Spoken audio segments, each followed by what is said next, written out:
Okay. I think it's been long enough. We can probably get started here.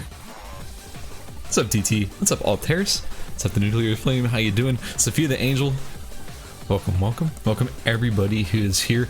It is the middle of the night, or it's the morning if you're from like Europe, or if you just wake up really early.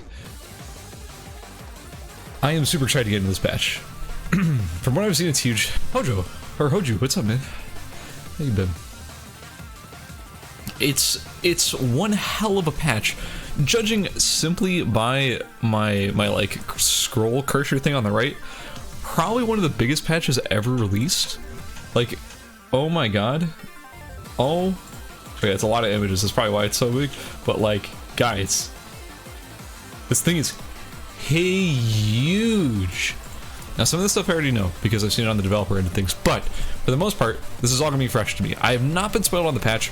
I didn't work on this patch notes at all, so I don't actually know what the contents are, so I'm really excited to get into it. It's gonna be a long stream though. I can already tell you that. We're trying to use it down a little bit. I can already tell you, we're gonna be here for a while. We're gonna be here for like a really long time. What's up, Mixana? Welcome, welcome, welcome. We're just getting started. Okay, let's crack right into it because we have so much to get through. Here's the quick overview. If you don't want to be here for the whole thing, I have some spicy new info just based on the quick look. Like, there's some spoilers in here that I'm very excited to look at. The most exciting to me, of course, is the Sicella buffs. No, I'm just kidding. The most exciting for me is the fact that we're seeing some weapon rarity upgrades. Are you guys catching the ones that I'm seeing? Because there's a couple that are really standing out to me immediately. Green of Antioch is now a gold. We're seeing straight jackets are now finally a purple. It's been a long time coming, but they're finally a purple. We're also seeing Thunder Whip being upgraded to a purple as well. We are also seeing Mono Hoshizao, the Lifesteal sword, being upgraded to gold. So we have a couple of weapon rarity adjustments, which are pretty long overdue considering either how hard it is to make them or just the fact that they're like finished items that should be higher rarity. Like straight jackets, I don't know what their stats are going to be buffed to, but they should have always been a purple. Even if straight jackets just got the treatment of it's a purple but no other different, like no other difference to the actual item, that's actually still a big upgrade to straight jackets because the mastery involved with gaining that bigger, like crafting a purple instead of crafting a blue gives you a way more mastery, move mastery specifically for like straight jackets than you would have gotten otherwise. Same for building the Thunder Whip or building a golden weapon that's so hard to make like the Antioch, like the Mono Hoshizao. I don't want to delay too much more on that, so we're gonna get into that in just a moment, but here's the quick overview if you just want to get like kind of spoiled on the brief what may be changing in here, because this is a big patch to get through. So getting right into things, we're seeing that SUA obviously is our new character. We've seen what her skills look like. We already got spoiled on that. If you haven't seen what her skills look like, do go check out her skill preview, because we're not going to go over that really right here, but we're going to go over the numbers because we assume that everyone here's kind of already seen it. Bookworm, her passive. After SUA uses a skill, her next normal attack deals 20 up to 100 additional damage with a 60% attack power ratio, plus defense 60%. So it also scales off for defense as well, damage to our target, and 10 up to 50 with a basically it's like half of the damage overall is splashed. Here's the thing. And I want to clarify this, and I don't know for sure, but I have, okay, once again, hi guys, I work for Immortal. I've been able to test this character, but I don't have the numbers when I test them because it's not translated yet. I don't do balancing, so don't think that my testing has any sort of bearing on anything. I just get to, you know, kind of QA them real quickly. In testing, I remember this passive, it's not added onto a normal attack as well, I don't think. In fact, I'm pretty confident saying it's not added onto a normal attack. So you're not going to be getting your normal attack damage and then adding this number on top of it. So don't think it's going to be like a crazy, massive tactical nuke. It's really just like replacing your auto attack with this scaling instead. I'm pretty sure. I could be wrong, so don't take my word for that. I didn't actually get the like, again, I can't say for sure. It's just sort of what I'm pretty sure it is. So just keep that in mind. This is not going to be super broken, but the scaling is quite good. You do have the 60% defense scaling plus a flat scaling. Again, this is less than your normal attack power. It's not quite 100%. No, it's like, I'm saying it's specifically like not a Sheen proc. It's not your auto plus an effect. It is a replacement for your auto. I'm pretty sure. But not 100% sure. Okay, she recovers 30% of her damage dealt as HP. That's actually huge. That is really big sustain. Keep in mind that she doesn't have like no other I don't think she has any other healing on her kit anywhere. And as a character who has to sort of get in melee range in order to do most of her damage, this healing is super important. And also, you're probably going to end up with some lifesteal on this character, seeing as the only like high rarity weapon for her is the blood hammer that has that 20% lifesteal. I'm pretty sure it's 20%. So that means that you're going to be seeing a decent amount of healing on autos, and this is more of that to help her keep herself in the fight and actually in auto attack range and still surviving and not just getting kited out and dying. Each stack of Bookworm increases her attack speed by 40% for a maximum of 3 stacks. That's a lot. It's like a huge amount of attack speed. That seems really high. That seems like absurdly high. That can't be right. Huh. Peacebringer, that's the name of the thing. Yeah, nuclear flame. You don't get that. No. You don't get. I'm pretty confident you don't get 1.6x plus a flat amount plus your defense scaling that can also crit. Pretty sure you don't. Pretty sure. Yeah, I don't know about this. This feels like a mistake. And I'm not saying it's a mistake necessarily in the character. I think this might be a mistake in the patch notes. Because again, I've played SUA already and I don't remember feeling this nearly as much. But maybe. No, I don't think it's 40%. Or I don't think it's 4%. It might be... Okay. Sorry, guys, I know we're still at the beginning of the patch notes and we haven't gotten far at all, and I'm already sort of like taking forever to get through this. It's almost been like, a couple minutes and we're still on our first ability. But what I think this does, because this is really not clear, what I think this does is that it just applies until she runs out of Bookworm stacks. Because it doesn't say for how long. I'm pretty sure it's just as soon as she's out of Bookworm stacks, she doesn't get the attack speed anymore. I think. Just curious, when you play her just before the patch notes dropped? I can't say. I can't say. I'm pretty sure it's just until she runs out of Bookworm stacks. So you can use it as kind of a pseudo auto attack reset with your skills, just a little bit. But I don't think it's like for a certain amount of time you get that extra attack speed. It definitely felt like a temporary thing until you exhausted your stacks. Yeah, I'm pretty sure it's just for discharging your stacks. So again, I know this makes her look really broken just on paper, but I'm telling you, in practice, this actually felt pretty fair. But again, don't quote me on that, guys. Do not be clipping this and saying, guys, he said this, it's for sure true, because I don't know for sure. I don't. But it's just from feeling, I'm fairly sure that's how it works. Stacks go down, not up. Yeah, the stacks go down. The stacks do go down. Because you can use your skills, right? And that gives you a stack. Like if you use your Q, then you E, and then you W, and you haven't actually auto attack anyone yet, it'll increase up to around 3 stacks, and then you can like, boom, boom, boom, discharge it pretty quickly, slowing down with each hit, I think. Again, don't quote me on this. Anyway, moving on. Hitting an enemy reduces her basic cooldowns by 1.5 seconds. All of her basic skills, by the way. Very, very important. This passive is freaking nuts, by the way, so far. And if multiple enemies are hit, cooldown reduction is still only applied once, because remember, it does splash a little bit. Okay, we've made it through her passive alone, so let's go on to Odyssey. Odyssey.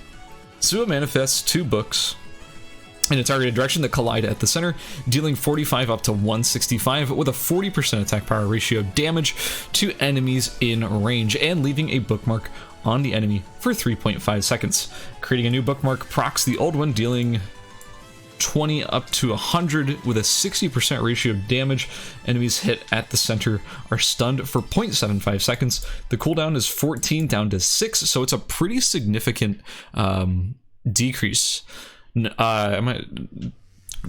Questions about tournaments are a question for another time. We're going over the patch notes right now, but I appreciate the question. SP cost 50 up to 90. Vision range. This means like casting range is about 8 meters. The damage range is 6 meters long and 2 meters wide. The stunning range is center radius. We probably should have caught that earlier. Center radius something. Ratio 0.4 meter. It doesn't matter. Doesn't matter. Let me forward that to ASOS so we can get that fixed.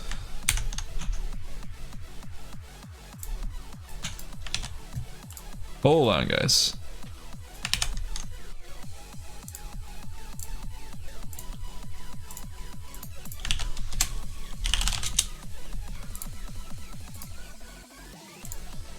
Okay, so let's talk about Odyssey. Let's talk about her Q.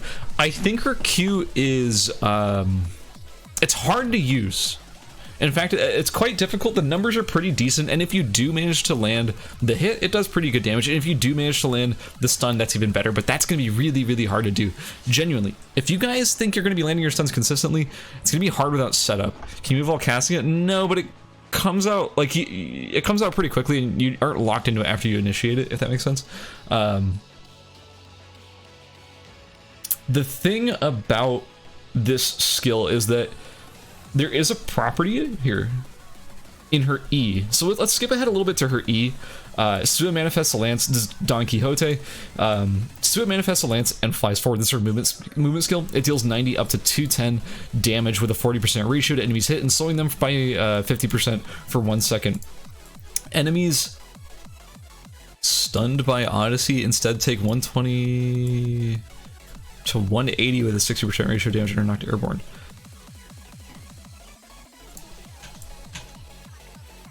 I don't.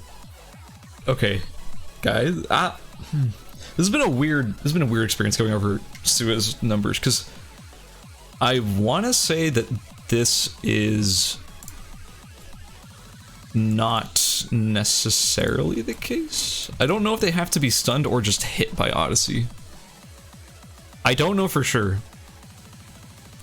I'm pretty sure, and again, I could be wrong. Once again, for the 1000th time, please do not quote me on this. Don't clip it. Don't tell Aesop that I said this for sure. I feel like you can just hit them with Odyssey. Just tag them with Odyssey. Maybe if they have a bookmark on them. They basically have to have a debuff on them. But I don't know if they get the debuff just by getting hit by Odyssey, or if it's by being in the center at some point, or if it's getting stunned. Clipped. No, you were supposed to not do that. But really, like, I don't know for sure if this is actually true, that you do have to get the stun, so I guess we'll have to see when that comes to it. No, E does not go over walls. So basically, she tags them with the Odyssey, and then, which is the Q. And then if you E them, it knocks them up. What that means is that you could potentially combo that into an R Q. For those who don't know, her R lets her use one of her skills again. But it gives it a bigger effect. So you could technically combo this knockup into a stun with empowered Q. So that's potentially a good combo right there. But yeah. Anyway, enough of that. Curious case, Scissor W. Ally cast SUA shields her target for 50 up to 210 damage and makes them unstoppable with a 20% ratio. Rather, that unstoppable right there, very important. And she can self-cast it. So that's really important to keep that in mind. Enemy cast SUA. SUA's bird attacks the targeted enemy, dealing 25 up to 135 damage with a 40% ratio and blinding them for 1.1 up to 1.5 seconds. It does scale with how many times you put points into it. The cooldown is fairly long though, at 26 down to 18 seconds. The SP cost is very high as well. The range for it is about 6 meters, so it's a pretty reasonable range. Like our E is coming out. The anti-ratting treatment, yeah. Is it the last skill she used, or can you pick when you press R? It's the last skill she used. Yeah, it's the last skill she used. Unstoppable duration is not mentioned. I think it's just... Yeah, it's not mentioned. I want to say it's about a second. Maybe it's about a second and a half. Something like that. Not sure the exact duration, but it's about that long. Not too long, but not too short. Don Quixote, her E we already talked about. This is her movement skill. Hitting enemies reduces the cooldown by 20%. The cooldown naturally is 20 down to 14. Keep in mind she also reduces her cooldowns whenever she hits somebody with her passive empowered auto attacks. Memory, this is her R. We talked about this just very briefly. Let's go over it in detail. SUA remembers the last skill she used, and she can use it again with greater effect. Hold on, let me double check something on my OBS. Have to double check, make sure this is working. It is, perfect. Memory of Odyssey. Enemies hit with the book collision take so more damage, and a bookmark is attached to enemies hit for 3.5 seconds, making a new bookmark procs the old one and deals 20 up to 100 damage. We already talked about that. So yeah, I want to say, going back to this, sorry, I know I'm super like scattered around talking about all this SUA stuff, but I'm pretty sure it's not stunned. I'm pretty sure it's just anyone with a bookmark on them, but I could be wrong. Curious Case. Ally cast, I think it's just more damage. I don't know if the duration has changed at all. The blind, by the way, scales with the R's level. So the level of memory, the blind duration scales with the level of memory. It doesn't scale with the level of W. So if you're not maxing your W, it doesn't matter. You could still get up to 1.5 even in the late game because it's scaling with your R, as long as you're using R Curious Case. Dash range is pretty good at 8 meters. Dude, I can't stress this enough about her E. This was not very apparent in her skill reveal. Her E distance, massive. If anyone, even for a second, thinks she is going to be an immobile character, you have yet to see the actual range of her E. It's absolutely huge. She goes flying with this thing. It's huge. It might be the longest dash in the game. It's massive. And remember, she can use it twice because she has E and then you press R again, do it again. The cooldown on her R, by the way, is pretty long though. Also, what's up Hypno? What's up Kais? What's up October? What's up everybody who just showed up? Wolfbite, how you doing? She really goes flying, and yeah, she can use it twice in a row, so it's a really good escape mechanic. Yuki's dash is much faster. Hers is way less responsive in the sense that it's a little bit slower as a dash, but the distance is much longer. Yuki's comes out much faster, and the speed is much faster, and also goes behind enemies that hit. So don't say it's like, oh, and it disarms and it deals more damage. Don't say like, oh, it's strictly better. Yuki dash, it's not quite better. It's just different. Further than Dylan, I don't know if Dylan's ultimate is probably a little bit longer, but yeah. What were we saying? So yeah, Memory of Don Quixote, it's more damage. Energy slow by 50%, that's the same. Yeah, it's just more damage. Cooldown 60 down to 40 seconds. So essentially the idea is that whatever you cast, your R will be able to be that skill again, but a little bit stronger. And every time you cast something, it's going to replace the R with whatever that skill is. Okay? Cool character. I actually have had a ton of fun playing SUA, and I can't wait to play her in the actual game. She's fantastic. I think she's really good. I don't have a read on her power level yet, but I think she's going to be really good. I think she's maybe a little bit held back by her weapon type, but that's just sort of Hammer in a nutshell. It's a surprisingly long CD. I think it's perfectly fair. If you had anything lower, it would be completely broken, in my humble opinion. I think this is a very, very valid cooldown for the power of her skills. Alright. New skins. We already talked about... Oh, actually, we didn't talk about these, but everyone's already seen them. They did a skin preview for these new skins. The Emma skin is a little bit cheaper. It's on the same sort of price point as the rest of the skins that have already been released. However, the Zahir skin, which is very nice, is not going to be coming out in this patch, I don't think. I think this is just the Made Emma skin coming out here. But the Zahir skin that's coming at some point soon, a little bit more expensive, but I think it's going to be on sale the first day it's out for the usual skin price. So if you do want to keep an eye out for that, it has different particle effects. Our first skin to come out that's not the Yuki skin with different particle effects looks sick. You should check out the video because it looks amazing. Emma is looking cute as hell as well. So good stuff. Ranked Season 2. It's beginning with this patch. Season 2 will kick off with a bunch of new improvements and features. It will last about 5 whole months, guys. There will be a soft reset based on your preseason rank, and the season will start with placement matches. For the ranked season, preseason corrections such as queue width and penalties based on MMR difference will now be reverted back to normal. Remember, they were a little bit expanded because we were in the preseason. We had less people playing in ranked because no one wants to play during the preseason. So those sort of like lessening on the punishments that are being, you know, pushed back, so it's back to normal. A Titan and Immortal tier revamp. Titan and Immortal will no longer be tiers, and Immortal tier will consist of the top 200 players from Titan. The top 200 players Titan and above from each mode, solo, duo, and squad, will be moved up to Immortal tier. Immortal tier will be refreshed every day at midnight Pacific time, aka 16 Korean Standard Time. Team mode score revamp based on kills. The original system, which awarded points for wiping a squad, will be removed. Points will instead be granted for downing an enemy, which is I'm personally a huge fan of. In squads specifically, it was annoying that you had to full wipe a team in order to get your points or something similar to that. Like, just getting the down didn't actually give you credit. So if you like downed somebody and left them alone, and then someone else, like if they got picked up and then some other team downed and then cleared that team, I believe you didn't get LP for it. You didn't get any sort of credit for that kill. So technically, you get a bunch of downs and actually not gain anything in team modes as a result in squad, but I also think in duos as well. So they're changing it so you're actually getting points for downing players rather than just getting points for downing and then finishing, I think, the whole squad, I think.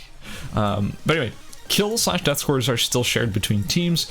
Points will not be awarded for downing enemies twice or more, so you can't just farm a single player. Downing an enemy that your teammate has downed before will also not grant any additional points. After being downed once, you no longer lose points for being downed again, because you do actually lose points in LP for getting downed. All scored kills, such as kills that yielded points, will be displayed as TK, which is team total kills. Second chance promos. So, by the way, again, this should be obvious. I'm a big fan of this change. It's an optimization to the current system that we have. Current system was not perfect. It was trying to address some issues, but it wasn't perfect. Second chance promos. So if you have some cumulative LP remaining after you fail your promos, you'll get a second chance to reach your new tier, because they basically hated the fact that promos sucked in this game. They weren't fun. No one liked promos. No one was like, dude, promos awesome. No. No one liked promos. So it's making it a little bit better. No, Frozy, I don't know. Kai is, will this change squad tourneys? Not at all, because the squad tourney was already sort of going under the this system thing. The only thing that's kind of different is that squad tournaments count multiple downs on the same player, which I think is still valid for tournament play. The whole reason why it's not valid for ladder play is that abuse cases are much more obvious in tournaments, because we can sit there and have referees literally watching the players to make sure they're not abusing it.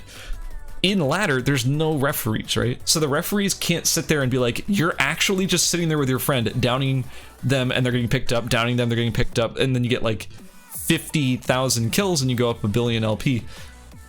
We can obviously see that's happening in tournament play, but we can't see it's happening in ladder play. So this is just it's not going to affect tournament scoring at all. It's going to stay the same. Second chance promos is huge. This is fantastic. It's not saying you get a second chance for sure, but if you had a bunch of LP, like say you're at 99 LP and boom, you qualified to your promotion, right? Like you just win your game at 99 LP, so you're at like cumulative LP 120 or something, like some crazy number, because you just won at the maximum you could get.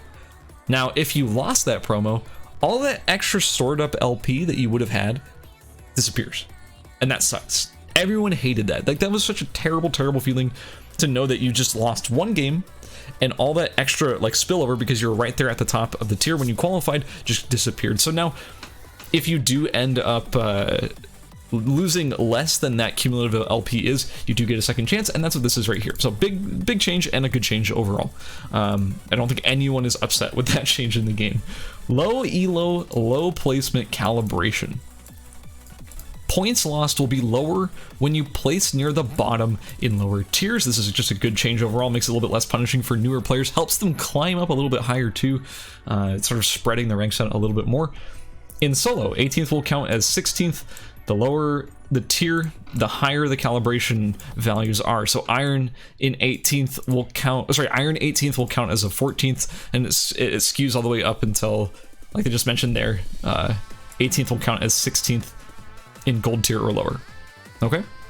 Calibration will also be applied in team modes. High placement calibration. Even if the MMR of the lobby is lower than yours, you won't lose points if you place 3rd or higher in solo or 2nd or higher in team modes, because it feels bad. If you're Miyazuri, specifically any player who has a shitload of LP, we're talking, you know, Miyazuri, Averse, Piemaster 7, name any top player, and they hate the fact that when you're a very, very high ranking player and you get matched into a lobby of players who are significantly lower than your ranking, you can still lose because that's just the way the game works. And if you happen to lose in 2nd or 3rd, it felt like shit in order to lose LP despite getting 2nd or 3rd. But that's just because the way the system worked when you had such high LP against low LPs, they went, well, their LP is so low, you shouldn't have lost at all. So 2nd place, how about a -2? None of that anymore. So if you're significantly higher or at all higher, you're not going to be feeling that pain as much when it seeds you into a low LP lobby. As long as you're getting 2nd or 3rd, you're not losing LP anymore. Okay, what's next?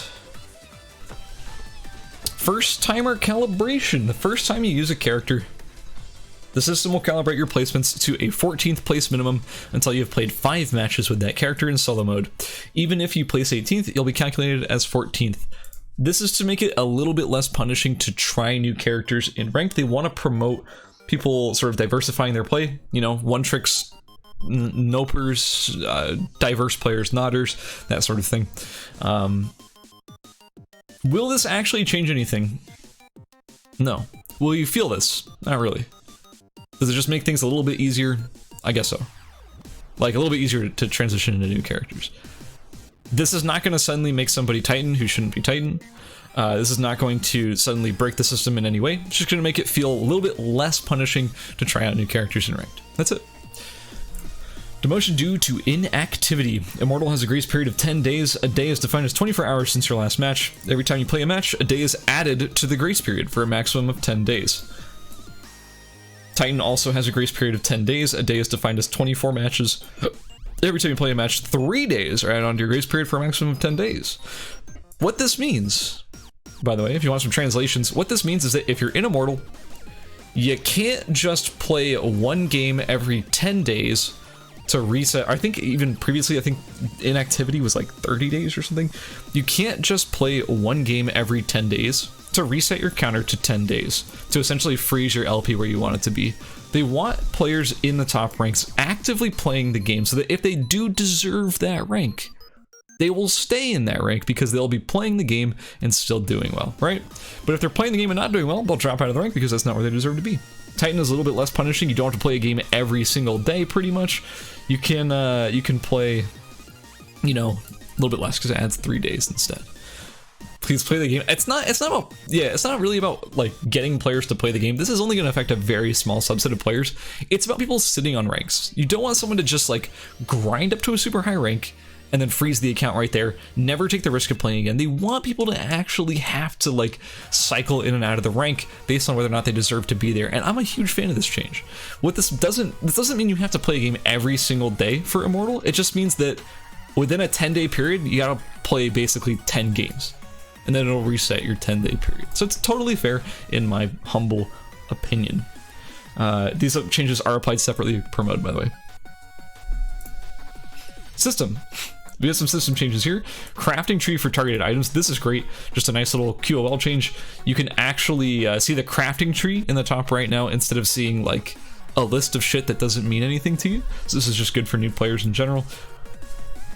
Just good for all players in general, actually. Auto loot and build improvements. We're adding this function to help beginners understand the basic rules of item gathering and complete the training period. Targeted items with basically items with a yellow triangle in boxes will be sorted to the top right side of the screen. Targeted items will be collected automatically 2 seconds after opening a box. An effect will display the items going into your inventory. I've seen this before. It looks really clean. I'm personally a fan of this.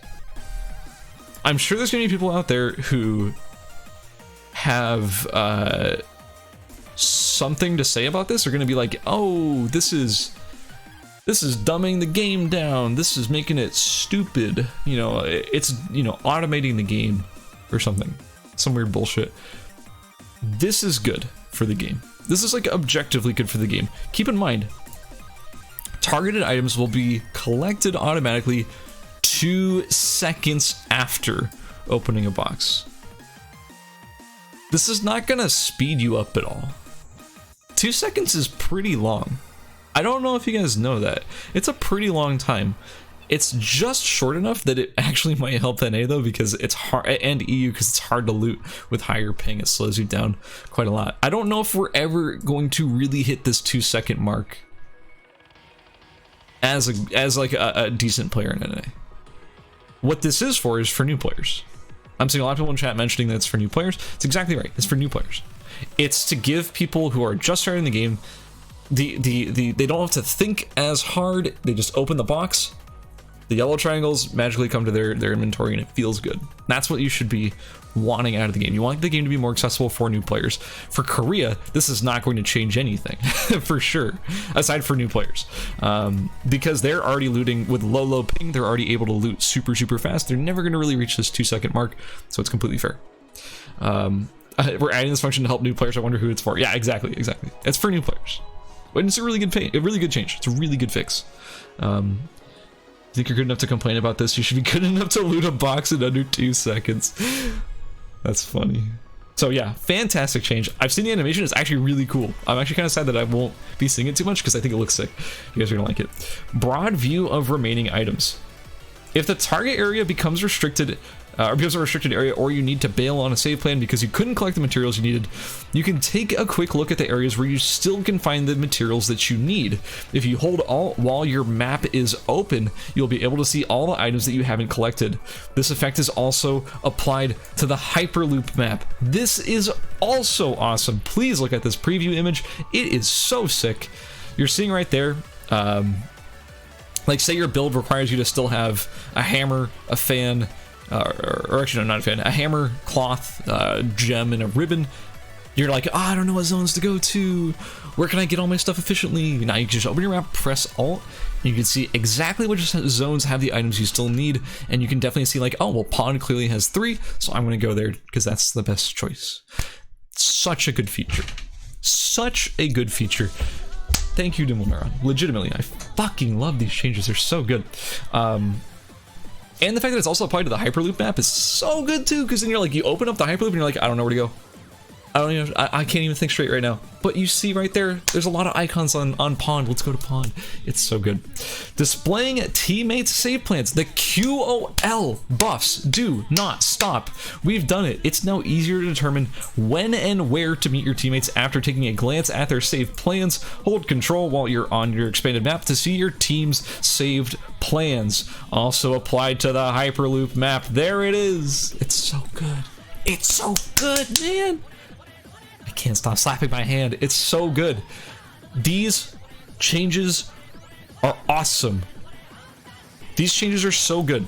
Especially, who this is helping the most out of everybody is probably not even a huge population of the game, but it's going to help them for sure, which is people who solo squad or solo duo or play with people they don't know in like in-house random team shit, whatever. The point is, you can see where your teammates are going without having to type what's your route in chat and having them go, you know, fact chapel, temple, etc. Like, this is just so good. And I cannot say this enough. I fucking love this change. Excuse my language. Big fan. Mad Men Who Solo Squad. Hey, there's people out there because it's actually a huge boost to your LP. I like how the yellow route is wrong. 1, 3, 2, 4, 5. Yeah. Shh. It's a mock-up image. You don't call them out like that. Oh, I don't want to go too far down. Team mode downed / reviving UI and result screen improvements. Downed and revival states are now clearer. Unique UI displayed for each state, downed and reviving. Furthermore, in team modes, teammates will be displayed together even if in the defeat screen. So even if you lost, it generally only showed... Did it show the character who killed you, or it showed you? Either way, it didn't show your full team, but now it does show your full team. So that's a good change. Visual effects for kills, more satisfying deaths. I fucking love these changes. Enemy HP bar disappears until revived. A new lightning effect appears when a player is killed. Mastery experience for kills is also displayed. This is so big. The thing I have highlighted right now, mastery experience for kills is also displayed. This is the most satisfying thing about this patch. You don't see how satisfying it is right now, but I'm gonna tell you why it's so satisfying. This is what people don't know. You guys ready? You guys ready? You see on the ISIL where it shows the experience floating up like plus 680, plus 580? That applies to animal kills as well. I'm so fucking happy. It's so satisfying now to walk around, kill a chicken, and see the experience float up over its head, because you know that you like got that experience now. You know that you got that mastery. It is so unbelievably satisfying to farm with the number going up right over the body, because it was less noticed when it was just like right over your health bar. It's so much more obvious now. It's so satisfying. You guys are gonna love it. I swear, it's so good. After this patch, it's gonna be the thing you notice the most. I promise. I fucking promise. Anyway, this looks gorgeous. Dealing burst damage makes the HP bar shake. I don't even remember that, but that's sick. That's so sick. So if you like chunk someone super hard, it makes the HP bar shake. That's awesome. So yeah, check out the animation. Basically, when the player gets down, the health bar gets like shattered right there, and then this like percentage ticker shows up over them instead. Way better than the previous system we had. Way better. It's so much clearer. You can tell right at a glance who is down and who is not. It's fantastic. We're gonna have all these changes in time for the squad tournament. I'm so fucking excited. Anyways,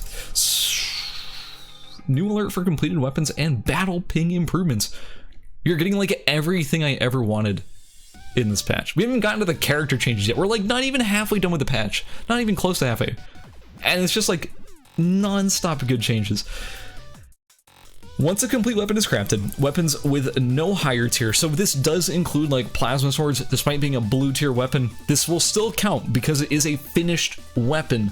A unique ping will alert everyone on in a 30-meter range. That's a pretty big range, by the way. Yeah, that means Nadine has her ballista and is time to go. Every ping, including pings during combat, now has a 10-second cooldown. Oh.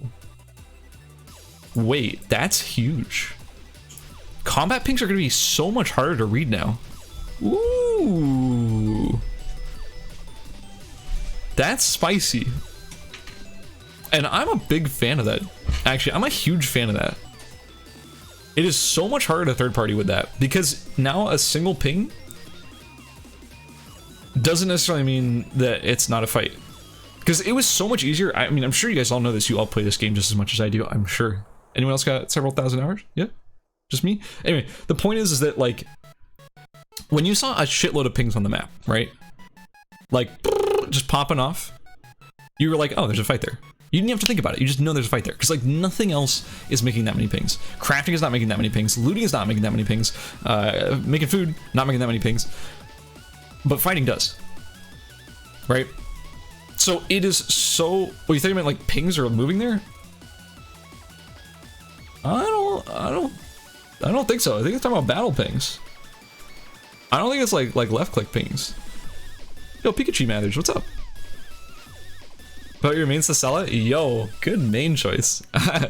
Yo, that's a really good main choice. Sasela is kind of the best. Yeah, so like basically what this means is that, if I'm not mistaken, I don't know for sure, but I'm pretty sure this means no more combat pings like popping off like crazy. Exceptions, player deaths will still ping no matter what. Hyperloop arrivals and weapon complete pings do not have a cooldown. Yeah, so it includes what's it called? Combat pings just in general. So really, really good change.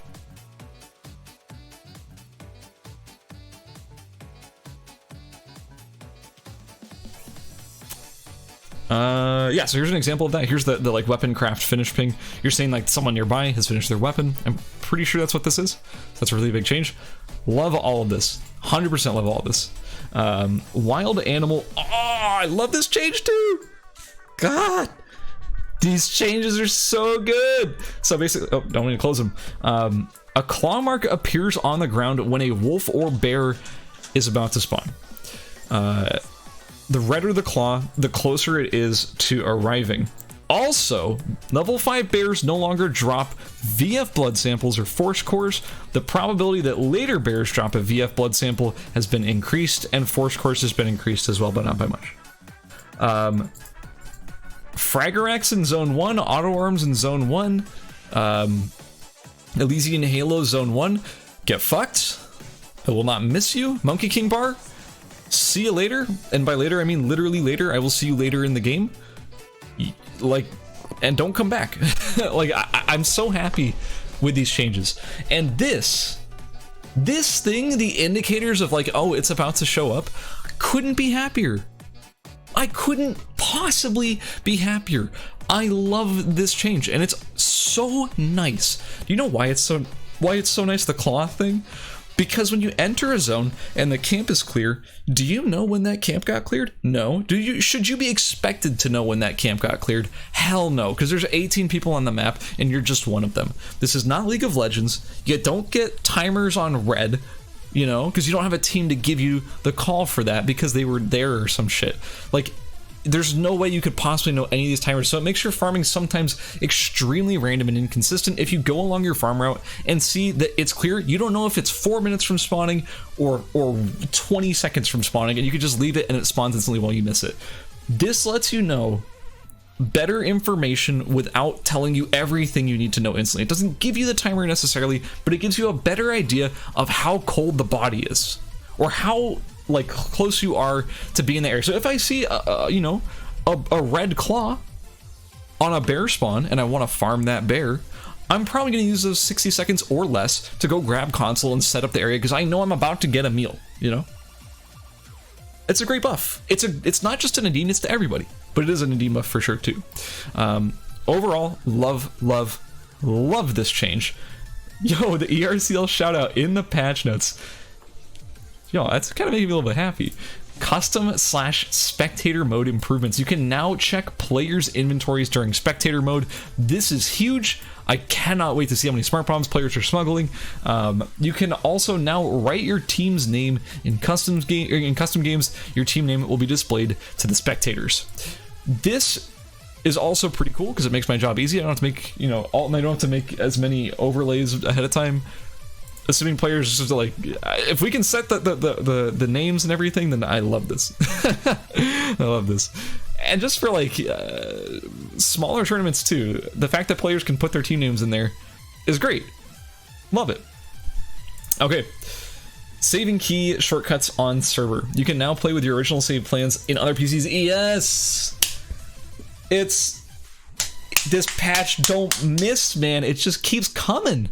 You can play with your original save plans in other PCs. Key shortcut settings are now saved on the server. Other settings such as sound, screen, etc. are not saved. This is great. Your settings, your shortcuts are not going to change between between PCs. Fantastic. Wick is a doctor? Yeah, Dr. Wickeline. Buff effect for Dr. Wickeline kills. Players who kill Wick can now easily be identified. I love this change too! A buff effect will be displayed under the feet of players with the Wick buff. Great. Fantastic change. Okay. Woo!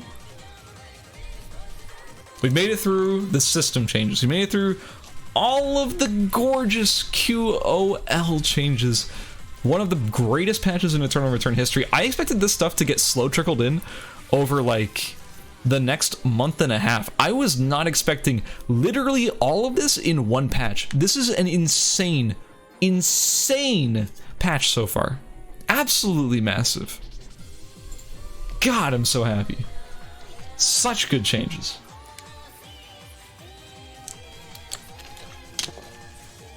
Now let's get into the character stuff, and we'll get into items afterwards. Adriana. Character balance. Adriana has actually been burning up lower elo by harnessing the early game strength of Incendiary Bomb. Base attack power going from 31 down to 28. Fire escape, her E cooldown is being increased at later ranks from 14 seconds up to 16. Rank 1 unchanged. I do think Adriana is one of the best characters in the game, so I think this is a valid change. Adela. We're giving Adela some flexibility by giving her more time to set up her I almost said Sicilian defense or whatever it is, I don't know chess terms.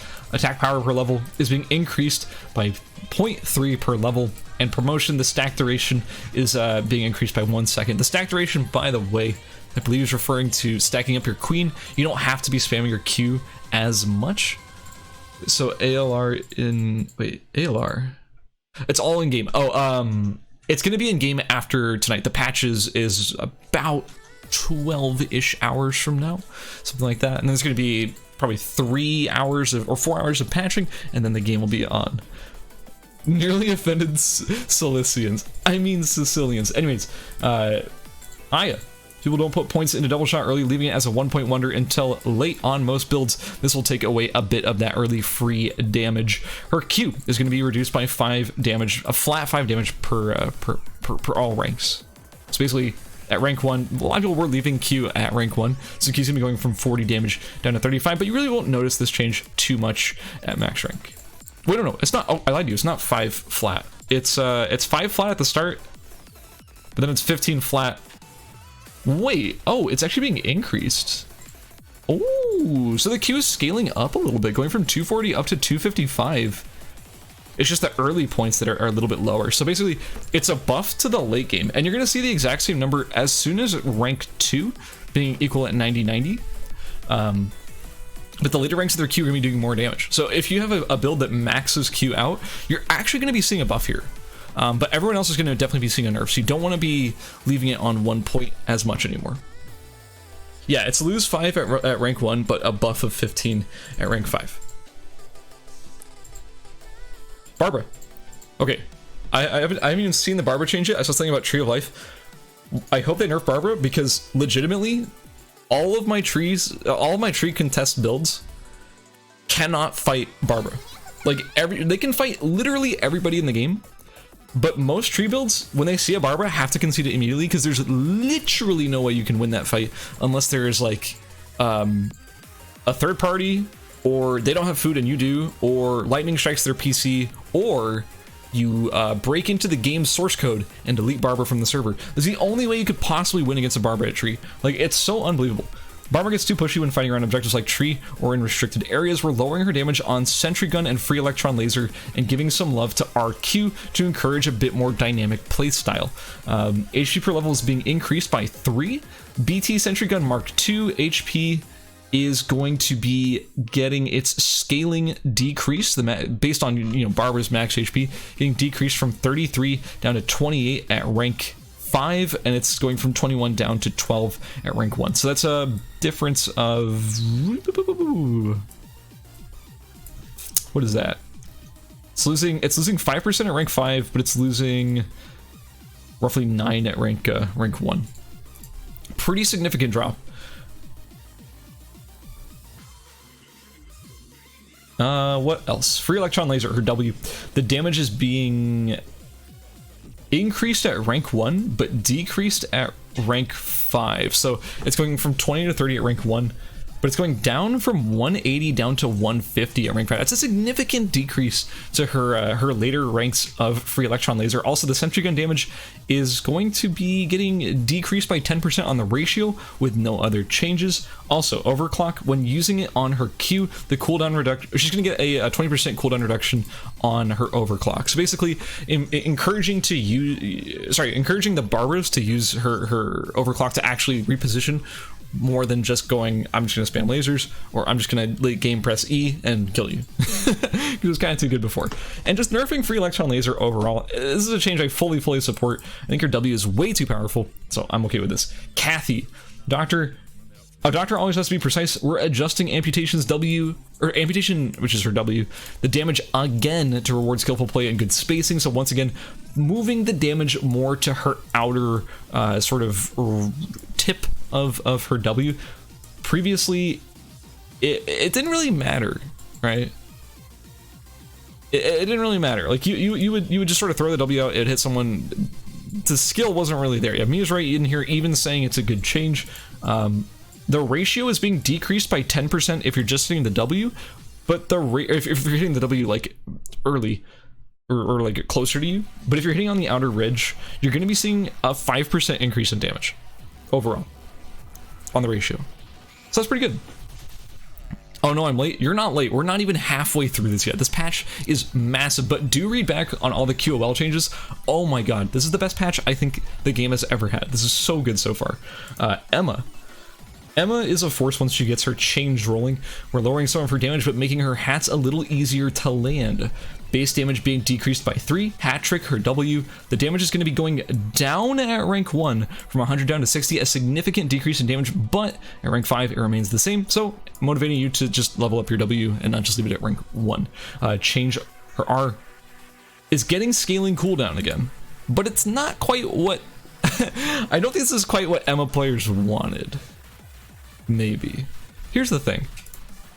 The cooldown is being increased at rank 1. It's also being increased at rank 2. It's going up by 6 seconds at rank 1, 3 seconds at rank 2, but it's the same at rank 3. So her rank 3 is the same. But yes, it did 100 damage at rank 1. This thing was super chunky, dude. It also has 75% ratio, which is huge.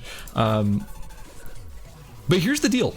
The explosion time when used on the hat going down to 0.3 seconds. That's when you're changing to your hat. So the suck, that's the suck, I'm pretty sure. The suck is going to be coming out much sooner now, which is pretty huge, honestly.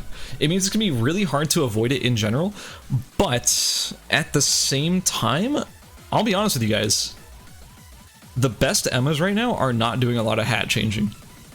The suck. They're not doing a lot of hat changing. They're not really sucking people so hard. Emma is not sucking people very hard in the current patch. The reality of it is that switching to your Dove has been generally more popular because it is really good. So I think what this is trying to do is put a little more emphasis on also sucking. They want Emma to be sucking people. So I think, yeah, this is probably a good change overall to compensate for that big nerf to the cooldown. Next up we have Fiora. Fiora's been showing good stuff across the board. Just a simple adjustment for her early game strength should help level her out. Yeah, she's been showing good stuff already. She's been showing me how to get into the next match by instantly bursting me from 100 to 0. Her attack power just overall is being decreased from 31 down to 28. Hyunwoo really be stomping out there. Stomping foot kind of falls to the wayside behind first attack. Fully agree in the late game, but this should help him land some nice haymakers later. Stomping foot, the cooldown is being decreased by 0.5 seconds. That is in fact what I said. You can clip me on that one. Alex changes it. Ooh, okay. So they didn't want to overbuff Alex too early, so they're going to give Alex a little bit here. I haven't seen it yet, but if there's a lot of text, it probably means it's pretty significant changes. Base HP going up by 30. Base SP going up by 30 as well. Incursion / Gauss Pistol. This is his Q in both melee and range. The attack buff that you get is being increased from 12 seconds up to 15. Gauss Pistol, the Q, ranged Q, the damage is going from 40 up to 200. Or sorry, what am I saying? It was 40 to 200. It's going up to 50 up to 210. So it's increasing by a flat 10. Recognition signal, the range W. The ratio is being increased by 10% on the attack power ratio. Vision and normal attack range increased duration is also being increased. Ooh, up to 2.8 at max rank. Pretty significant buff. Problem is, no one really puts any points into his W right now, so yeah, you're not really gonna feel this one that much, but the ratio is nice. What else? Double agent, the melee E. The critical strike chance increase, the passive is being increased by a flat 3 at all ranks. That's pretty significant. The cooldown is also being decreased. That's a big one, from 18 seconds down to 16. Very important change. Because this is like really like his E on both sides is his most important skill, because he needs to be able to swap more consistently. This is his only way of swapping, and they're decreasing the E cooldown on both of them, so that's a really nice change. I actually really like these changes. Blowback, his ranged E, the attack speed increase also being increased by a flat 3% at all ranks. Damage, the ratio going up by 10%. And again, the cooldown gonna get reduced at later ranks. Pretty nice. EMP Barrage, the first hit is gonna get a 10% increased movement speed penalty, which is really good.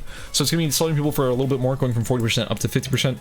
Movement speed decreased duration is also being increased from 0.4 seconds up to 0.6 on the first hit. Still not removing the 1 second delay. Look, man, I feel the same way, Hojo. I do. I don't think this fully addresses his issues. I think it helps him, makes him a little bit stronger.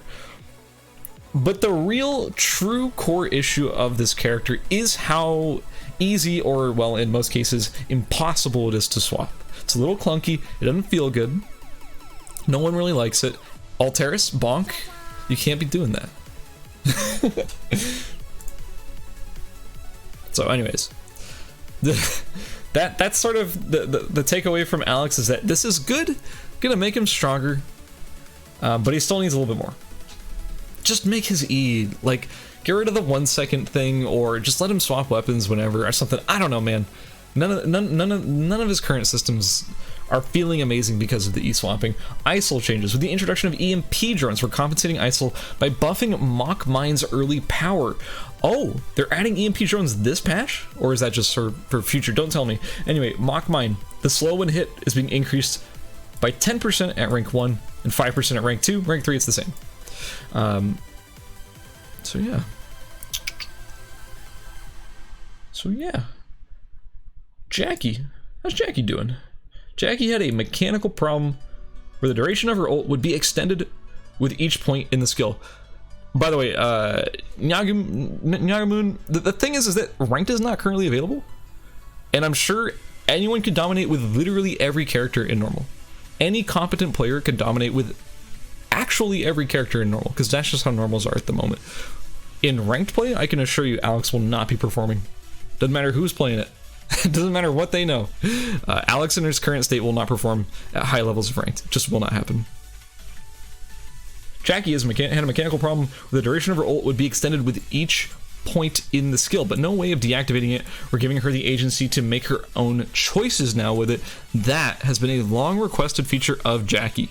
A way overdue change, but there was always sort of the concern that it might be a little bit upsetting. It might be too strong if she could deactivate it when she wanted, because that burst of damage is huge. It's actually massive, and the fact that you couldn't reliably do it sort of kept that power from ever really being concerning. But the fact that you can actually pull it off on command now might be a little bit concerning, genuinely. But they're going to be lowering the power just sort of to compensate. Basically, anyways, let's talk about it. Duration is being set to a flat 15 seconds in all ranks. Can now toggle the skill for deactivation after 7 seconds, which is pretty significant. You know, it's pretty significant. And also, the later it's triggered, the more damage it deals. So you can't just activate it, jump in, and explode it.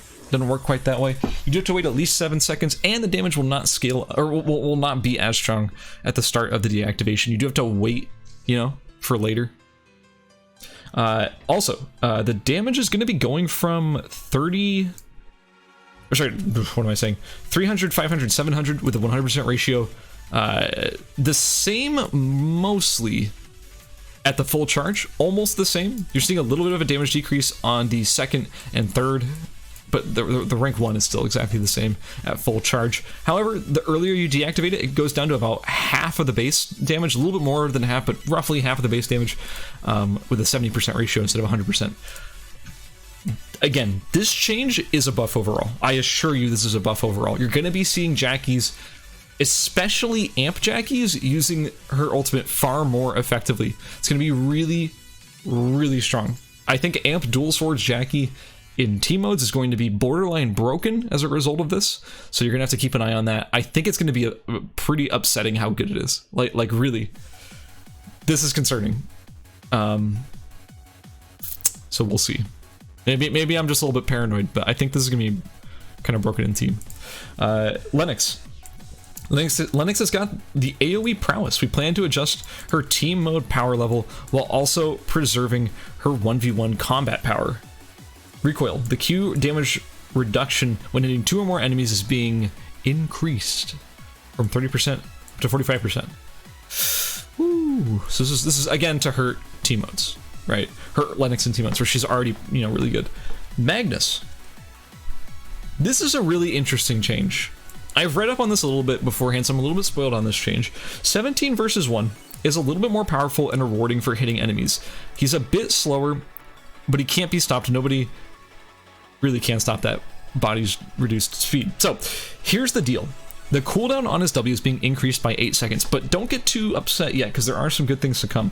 The movement speed reduction is also being increased, so you're a little bit slower too, going from 15% down to 20%, or sorry, up to 20% of a movement reduction on the Magnus that is spinning. But the cooldown reduction when hitting enemies is a brand new mechanic. Now, when you hit an enemy with your W, the cooldown is reduced by 1 second per tick. Keep in mind, this is a flat 1 second per tick. How long does it last again? I believe at max rank, it ticks 7 times. I'm like, or it might be 8, but let me double check. Magnus, it's 7 or 8. Magnus Eternal Return. It might be 8 at max rank, but I think it's, I want to say it's 7. It is 8 at max rank. Okay, so it starts at 6. At level 3, it becomes 7 ticks. And at rank 5, it becomes 8 ticks. So what that means is that you're going to be getting cooldown reduction per tick, but it's a flat amount. So if you have a CDR, now that's where it gets spicy. If you have CDR, suddenly you're actually getting a much lower cooldown on your W because, say, oh, I don't know, let's say, here's the patch notes. Here's the patch notes. I got you. If you have,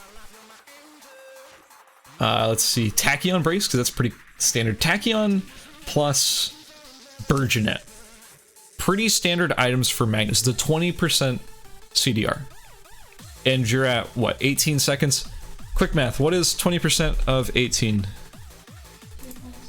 What did you say? 3.6. Thank you. 3.6. So that would reduce 18 down to about 14.4 second cooldown. You reduce that by 8 seconds, so a full spin on somebody. You're going to be getting down to an 8. Wait, no. What, am I crazy?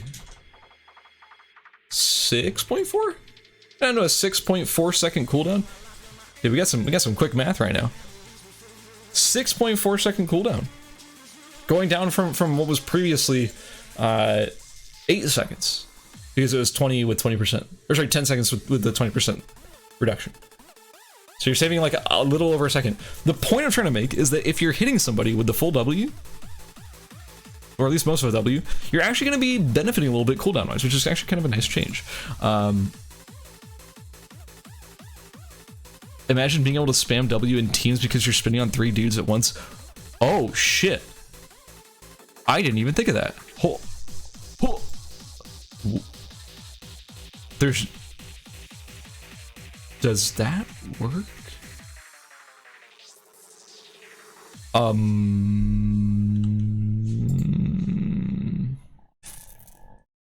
It's 1 second per tick as long as you're hitting enemies. I don't think it cares how many enemies you're hitting. Yeah, there's no way that's the way it works. I don't think it's per enemy. I think it's just as long as you're hitting somebody, each tick is 1 second. And then here's the best part. You gain unstoppable during the duration. Can't be stunned, baby. Can't be knocked away. Can't be stunned. Can't be pulled.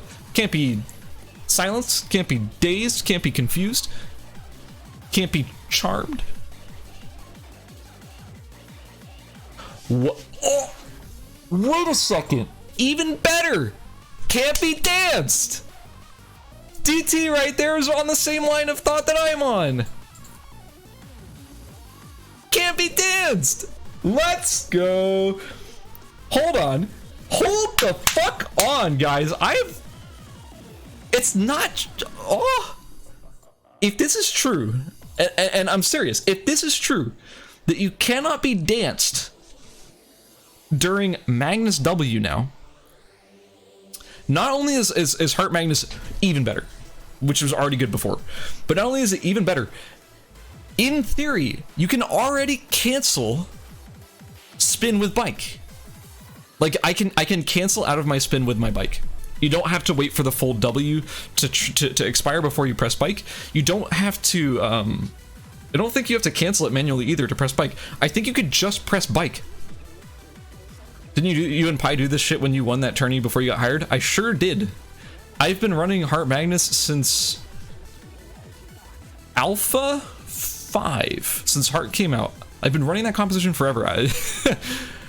So I'm fairly sure you can activate your bike while you're in a heart ult because you'll be unstoppable? You can cancel W with bike. I'm 99% sure. I could be just tripping and that's not going to actually work that way, but I want to say while I'm dancing, while I'm comboing someone during heart ult, I should be able to also bike on them too, because bike is also unstoppable. So not only can I activate it while I'm in my spin because I'm unstoppable, I'll be able to also control my bike in the spin, or in the heart ult. Holy shit, that just improved the combo even more. Not by that much, because you have to sacrifice some of your spin ticks, and you have to be aware of when it's going to end. You actually have to time it properly. But that's huge. You can guarantee a lot of kills that otherwise you wouldn't be able to get. Not a lot, because you can already just bike as soon as the dance is over anyways. But it's a little bit better. I'm a huge fan of this change. Woo! Big fan. Imagine if you were still a player, you and Pi would go off again. I'm still a player, man. I just can't play in tournaments for the most part. But yeah, no, trust me, that'd be fun. If only. Maybe there will be tournaments at some point where I can play in them. Who knows? Keep your eyes out. Razi. We made some general changes to healing reduction in earlier patches, and Razi's total healing reduction was showing to be a bit too effective. God damn it was. I hate Razi's healing reduction. It's so dumb. Flutter, the damage, or the defense reduction. Wait, it had defense shred? What? Her W had defense reduction? Are you shitting me? Seriously? I gotta look at the numbers. Razi. No, I'm already looking at Razi. Rotzi. Her W shredded their defense by 12 to 20% for a few seconds? You kidding me? Why?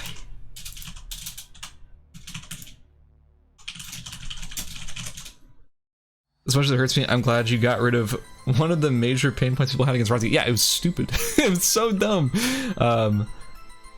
I hated Razi's healing reduction. It was so broken. She had 100% healing negation, which was, it shouldn't be called healing negation. It was regen negation, I believe is what it actually technically was. And that's being changed to, and that was for 2.5 seconds. The defense reduction and healing reduction is now 40% for 3 seconds. But my question is, this was anti-regen healing. It wasn't just, it wasn't like chunk healing. So I'm pretty sure Lifesteal would still trigger. Radar gun, like Sylvia Q would still heal you.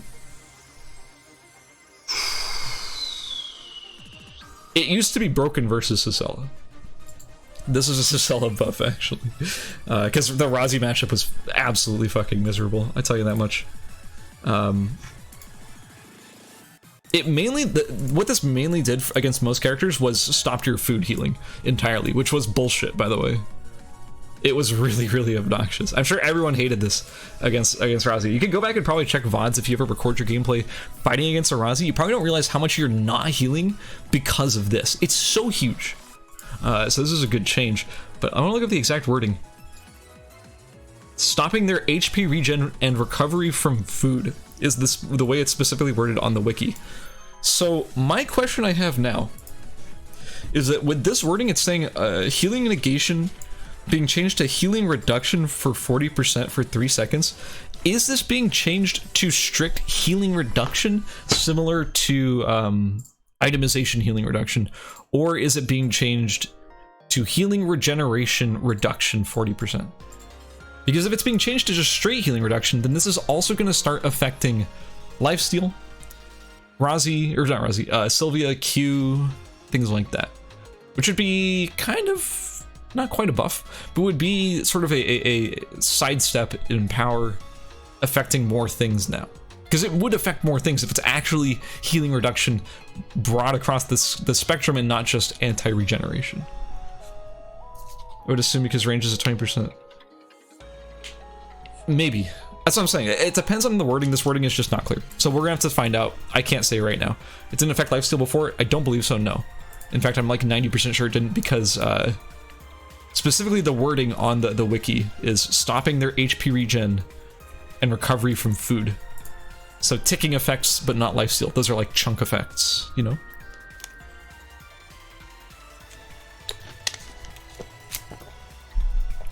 So, we'll see. We'll see. Semtax Bomb Mark II, this is her R. The movement speed reduction when attached is being decreased. Thank God. Thank God. I hated how much it slowed you. It was so dumb. But the movement speed reduction when blown up immediately is going to be a little bit higher. So it slows you for a bit now when it blows up. I don't know how I feel about this. I definitely hated this before. I thought it slowed you for way too much just by attaching to you. But I don't know if I like an extra slow at the end. Not sure if I'm a fan of that. Pretty sure I've seen Jackie lifesteal even when I W'd them. That's what I'm saying. Yeah, it shouldn't have stopped lifesteal. That new instance of slow. Yes, it is a new instance of slow. Doesn't say for how long it lasts either, so that's kind of bizarre. Sylvia changes. We're reducing Sylvia's early power, but rewarding skilled play through her winning the Lumia Grand Prix. The base attack power going down by 3. Lumia Grand Prix attack speed and skill amplification going up at later ranks from 1 to 1.2%. So basically promoting that you actually do your passive and actually, what am I trying to say? Actually put points into it as well. Permanently slows you for the rest of the game. Honestly, with Razi, I wouldn't be surprised. Cicella uses 2 powerful but hard to build weapons, Petal Torrent for Shuriken and Ruthenium Marble for Throw.